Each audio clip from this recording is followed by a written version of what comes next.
এক্সপোর্টেও যেমন profit margin, সেরকম ইম্পোর্টে প্রচুর পরিমাণে প্রফিট মার্জিন। তার কারণ হাজার হাজার লক্ষ লক্ষ প্রোডাক্ট আছে যেগুলো ইম্পোর্টের প্রোডাক্ট, ইন্ডিয়াতে হয় না, বিদেশ থেকে ইম্পোর্ট করতে হয়। ঠিক সেই ধরনের আজকে আমি এমন একটি প্রোডাক্ট নিয়ে আলোচনা করব। এই প্রোডাক্টটি বাংলাদেশ থেকে ইম্পোর্ট করা হচ্ছে।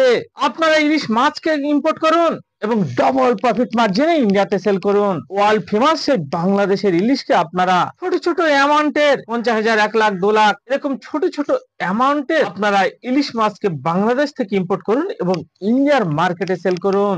আপনার এলাকায় দেখুন অসংখ্য মাছের বাজার আছে। ইলিশ মাছের যে ইম্পোর্টের ব্যবসা, এটা হচ্ছে 1-2 ঘন্টার ব্যবসা। আপনার লোকালে অসংখ্য দেখুন মাছের বাজার আছে। সেই মাছের বাজারে সকালে সকালে বেরিয়ে পড়ুন। বেরিয়ে ওইসব যেসব মাছের বাজার আছে, এখানে যেসব হোলসেলার আছে তাদের সঙ্গে কন্ট্যাক্ট করুন, কথা বলুন।